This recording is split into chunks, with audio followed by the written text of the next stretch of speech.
আসসালামু আলাইকুম। আমি সজীব হোসেন বলছি। আজ আপনাদের সাথে একটা বিষয় নিয়ে আলোচনা করব। রেকর্ড কি? একটা বিষয় হলো জমির যে মূল মালিক এবং শুরু থেকে যদি আপনি একটা মালিকানা কমপ্লিট করতে চান, রেকর্ডটা খুবই গুরুত্বপূর্ণ। আপনি যদি আজকে যে জমিটা কিনতেছেন, এই জমির পূর্ব মালিকগণের নামে কার কার নামে রেকর্ডটা আছে, সেই রেকর্ডগুলো যাচাই বাছাই করা খুবই জরুরি। এবং রেকর্ড এমন একটা জিনিস যেখানে আপনার দাগ নম্বর, জমির পরিমাণ, জমির মালিকের নাম, জেএল নম্বর, মৌজা, খতিয়ান সকল কিছু ডিটেলস থাকে।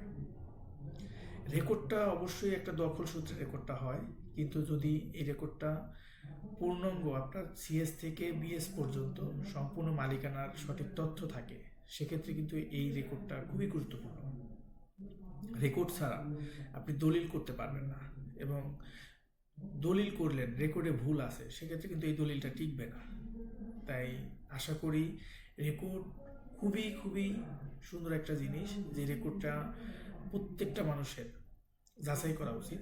রেকর্ডে মামলা আছে কিনা, রেকর্ডে দাগ নাম্বার ভুল আছে কিনা, জমির মালিকের নাম সঠিক আছে কিনা, জমির পরিমাণ সঠিক আছে কিনা, এই সকল বিষয় যাচাই বাছাই করতে হবে। যাচাই বাছাই করে আপনি জমিটা ক্রয় করলে সবচাইতে ভালো হবেন, এবং জমিটা যে ক্রয় করছেন এজন্য কিন্তু কোনো ধরনের প্রেশারে আপনার হবে না। তাই অবশ্যই সবাই রেকর্ড যাচাই বাছাই করে জমি কিনবেন।